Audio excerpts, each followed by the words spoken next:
Olá pessoal, bom, nesse vídeo eu vou tentar, né, vou me esforçar a simplificar o significado dos templos, principalmente no Antigo Testamento, né? Templo na Bíblia, principalmente, né, volta a menção ao Antigo Testamento, ele vai ser direcionado mais como casa de habitação ou habitação. Ela vai ser a representação, né, da santificação do próprio Deus, né, não o Deus ser santo, né, mas a santificação de Deus no homem, né, a representação da presença de Deus. Então vai ser representado totalmente no templo. Esse templo ele não tem as coordenações terrenas, né, ele vai ter o reflexo do céu. Então, independente dos tempos, né, e das pessoas que foram direcionados para fazer os tabernáculos, o templo, ele tem sempre o reflexo do céu. E isso é Deus dando as diretrizes, não Deus sendo um arquiteto, mas é Deus revelando acerca do que existe no céu, né? Tanto é que no livro de Apocalipse, no João ele vai ver a nova Jerusalém, o novo céus e a nova terra, e ele tem a visão, né, a respeito do templo e também até da Arca da Aliança, né, uma linha de raciocínio aí gigante aí para esses termos. Então, quando você olha, né, principalmente no Antigo Testamento, que a ênfase é muito grande a respeito do templo, você verá que não tem muitas coordenações terrenas, e sim o reflexo do céu. Esse templo é sempre direcionado à adoração e louvor a esse Deus vivo, sempre, em toda a trajetória da linhagem de Israel, tanto dos próprios judeus, enfim, sempre será referência esse templo como louvor e adoração ao Deus vivo. Quando existe a cópia desse templo, ele vai ser chamado de templos pagãos, né? Muitos pregadores aí já mencionam bastante esse termo, né? Esse templo pagão é uma cópia não só desse templo direcionado para adoração e louvor do Deus vivo, mas também até os utensílios, a maneira de render louvor, render adoração, é tudo cópia desse templo. Então vai ser chamado de templo pagão. Nesse templo pagão não tem adoração, não tem louvor ao Deus vivo. Sempre terá idolatria. É o primeiro ponto existente no templo pagão. Sempre idolatria e comércio. Sempre, sempre. Tanto a menção no Antigo Testamento, como que também vai ser levado lá para o Novo Testamento. Templo, casa de habitação ou referência de habitação de Deus, ela começa ali com um impulso ali em Êxodo 25, né? A criação do tabernáculo de Moisés, né? Não só a participação de Moisés, mas envolve ali Arão, toda a representação, né?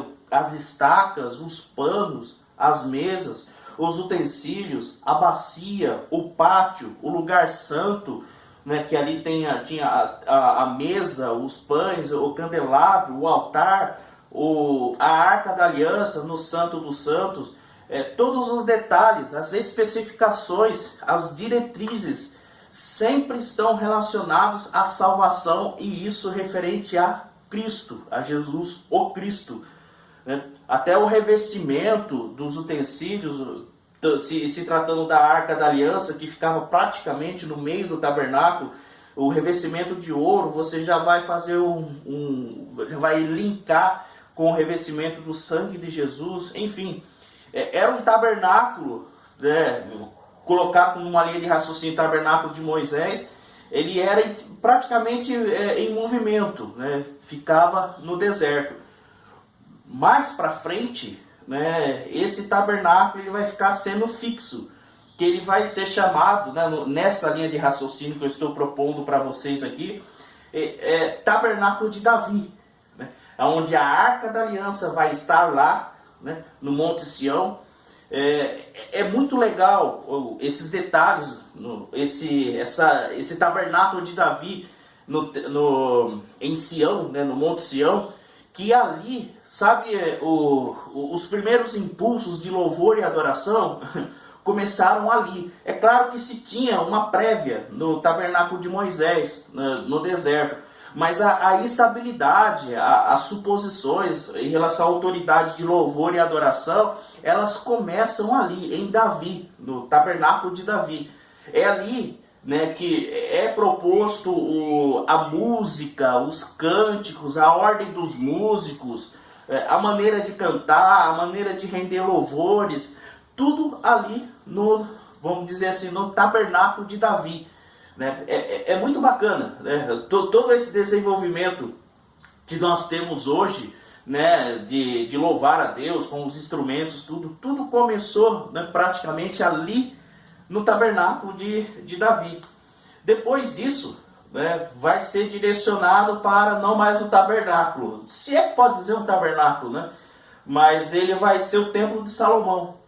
Toda a representação do tabernáculo de Moisés, né, tudo aqueles significados, especificações, né, vai ser tudo representado nesse templo através das pedras preciosas colocadas no templo de Salomão. Né? A ideia, não é sugestão de Deus, mas ela começou em Davi. Né? E quem foi o responsável, Deus acabou passando a responsabilidade para... Não é que passou, a responsabilidade sempre foi de Salomão, né? Nessa onisciência de Deus. Mas toda a representação do tabernáculo ele vai ser agora no templo de Salomão. E até a estrutura é praticamente muito semelhante, tanto o pátio, o lugar santo, o santo dos santos, né? Só que agora é uma estrutura bem fixa mesmo, e não itinerante como era o tabernáculo de Moisés. Bem fixo, né? As paredes, as colunas, mesmo, não é sistema, mas a mesma dinâmica de representação acerca da santificação e da salvação através de Jesus Cristo. Né?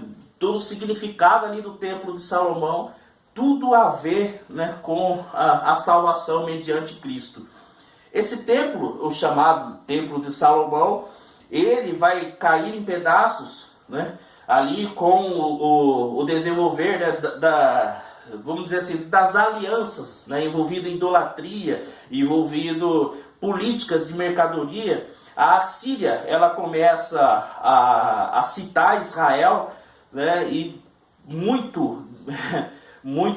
bem provisoriamente mesmo, vem a Babilônia, invade Judá, sitia Jerusalém, né, há uma rendição através de Joaquim, para esses babilônios, para essa fonte caldeia, né, vindo também dos assírios. Enfim, o templo ele é caído em pedaços. Não é que ele é totalmente destruído, mas ele é caído em pedaços. É tão famosa o exílio, a Babilônia, né, onde os serviços agora de Jerusalém, eles são feitos agora a deuses babilônicos, tanto é que a grande maior parte dele, né, de povo, é colocado na Babilônia, né? E as execuções ali, os costumes, os tipos de idolatria, os tipos de comidas, tudo agora não tinha mais aquele efeito judeu, né? Agora é um efeito babilônico. E esse templo ele vai cair em pedaços. E logo, né, claro que eu estou fazendo um resumo bem gigantesco, bem grosseiro mesmo. Acontece muita coisa, né, muitas situações, muitos reinos, né, nesse meio tempo. Mas, resumidamente, né, Ciro, através de uma política amedrontada ou não, ou afrontosa com a Assíria ou com os babilônicos, ele cita um tipo de aliança permitindo com que os judeus que estão na Babilônia em um exílio a voltar para Jerusalém, e esses judeus com pelo menos 3 levas, né, 3 grupos de pessoas, eles voltam para Jerusalém a retomar esse templo, né, a reconstrução do templo, não só do templo, mas como que também da cidade também. Mas o foco aqui é o templo. Então, essa linha de raciocínio vai ser apresentada como o templo de Zorobabel. Zorobabel porque foi um dos principais, ou o principal, né, líder, né, de trazer essas pessoas para Jerusalém. Depois, logo, essa companhia vai aumentar muito com Neemias, com Esdras, mas o templo agora ele é retomado, ele é reconstruído, né? Chamado o Templo de Zorobabel, que mais tarde, agora eu vou fazer um salto gigante, ele vai ser o Templo de Herodes, né? Muito mais tarde mesmo, né? Praticamente no Novo Testamento. Só que esse Templo de Herodes, né, vai ter aquela formosura de império, né, aquela formosura de status para todo mundo, né, aquela formosura de fortaleza. Então é praticamente duplicado o tamanho de templo, né? Agora esse templo tem mais colunas, esse templo ele vai ter mais representações de rostos, né? de estátuas. Enfim, vai ser um templo. Não é que Herodes fez uma afronta, né, ao templo de Salomão, pode até ser, mas a intenção dele é fazer esse templo muito mais na mentalidade romana, né, de império, muito mais forte, muito mais, vamos dizer assim, o exagerado romano, né, principalmente, pelo menos, né, principalmente nesse ponto do tempo que eu estou apontando. Né? Nesse tempo de Herodes, né, vai ser o impulso ali, né, de Jesus estar perto do templo ali, até ensinando as pessoas, né, o impulso desse templo que vai ter os mercadores, né, fazendo comércio dentro da casa, da tão chamada casa de Deus, né, esse tempo de Herodes. Não sei se tem uma contradição aí, mas era essa a referência. Mas o importante aqui, né, eu não estou aqui para fazer pregação da palavra, sim apresentação de uma linha de raciocínio, de um estudo. Não quer dizer que o comércio é proibido na igreja. Na igreja não pode vender mais pastel, não pode vender mais lanche, não pode mais vender, enfim, o bolinho de carne, de queijo, panqueca, enfim, feijoada. Aqui a ideia não é essa. A ideia aqui é que Jesus estava indo contra esses mercadores que eram como o templo pagão, né? Faziam vendas, mas não para benefício da casa de Deus, e sim para templos pagãos. Isso praticamente Jesus não tem cabimento Jesus aceitar isso mesmo. Por isso que ele cria aquela discussão dentro do templo lá. Em um tom de exemplo, é a mesma coisa na nossa congregação, né, na igreja, vender algo em algum deus romano, algum deus grego, a Zeus, a Júpiter, a Saturno. Não tem cabimento fazer isso na igreja que prega Jesus como único e suficiente Salvador de Deus, né? Então, só fiz esse resumo, esse exemplo, só para esclarecer do que Jesus estava em discussão ali. Mas enfim, esse templo ele vai cair aos pedaços novamente, né? E agora, pela coordenação de Tito, né, general Tito, algumas linhas de raciocínio vão dizer que ele era praticamente quase um imperador, mas é mais claro dizer que ele era general. E no ano de 70 depois de Cristo, esse templo ele vai vir a ruínas, né? E essas ruínas estão expostas isso até hoje, né? Esse templo vai ser despedaçado. E toda a referência de templo físico terminou aqui, né? Não construíram mais templos, construíram sim algumas representações, inclusive até algumas ordens farisaicas fizeram até praticamente uma cópia do templo de Salomão, né? Isso é uma linha de raciocínio externa. Mas se isso for verdade, se a história declarar isso como 100% de verdade, isso é uma afronta para os judeus, porque dentro do templo só podiam estar as pessoas que eram, vamos dizer assim, de confiança do sacerdote, né? E toda a arquitetura de planta, né, vamos dizer assim, de planejamento do que é o templo, chegou em um campo farisaico. Isso é uma afronta, porque, vamos dizer assim, existia um traidor, né? Uma pessoa que passou todas as medidas, tudo para uma ordem farisaica copiar o templo. Mas enfim, isso aí é uma outra linha de raciocínio que não é o foco agora. Bom, o templo despedaçado, a representação física agora não existe mais. A representação agora da presença de Deus viva, da santidade de Deus viva, agora é Cristo. Jesus Cristo ali, a casa de, vamos dizer assim, a casa de habitação agora estava andando, que era o próprio Cristo. O Cristo, né, o Jesus, o Cristo, dá essa impressão que Cristo é o sobrenome de Jesus, né? Mas não é essa, se bem que faz quase sentido, mas não é o sobrenome de Jesus, Jesus, ele é o Cristo, ele é o ungido, né? Ele é o único Filho de Deus, ele é ungido, Cristo ungido. Jesus agora, ele prega, ele fala, toda a representação agora da presença de Deus não está mais em campo físico, agora está em pessoa, em homem, em algo vivo, né? E essa vida, né, vamos dizer assim, que transparecia vida do céu, né, tinha toda a divindade nele e toda a humanidade nele, toda a representação de pecado estava totalmente exposto ao Cristo, porém ele nunca pecou, ele nunca participou do pecado, ele nunca se envolveu com o pecado, mas todo o envolto ali, o ambiente era pecaminoso, mas Jesus nunca se envolveu com o pecado. A presença de Deus agora, não há mais no templo, mas em Cristo. Esse é o resumo a respeito dos templos, né? Claro que vai ter bastante, vamos dizer assim, representações até em visões, porque não dizer de Ezequiel, né, o templo apresentado no livro de Ezequiel, alguns pontos ligados por Isaías, né, e também praticamente um resumo, esse resumo ele se concretizará na visão de João, né, que eu falei antes, bem no começo do vídeo, que ele vê o novo céu, nova terra, nova Jerusalém, a Arca da Aliança, o templo, enfim. É importante nós termos essa sentença de templos, né, para que os estudos bíblicos eles estejam muito mais esclarecidos.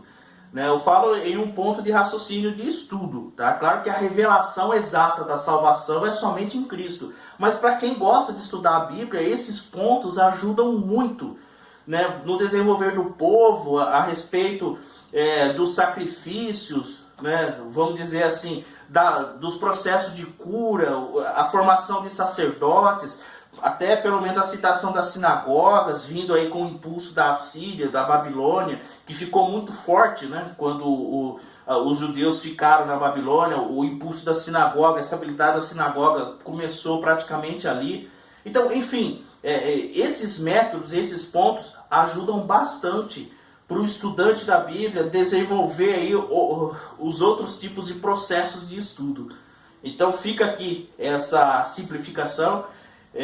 Não esqueçam, Jesus, o Cristo, ele é o templo de representação viva. Ele é vamos dizer assim, a representação viva do próprio Deus, e não a representação simplesmente física morta, né, que foram os templos.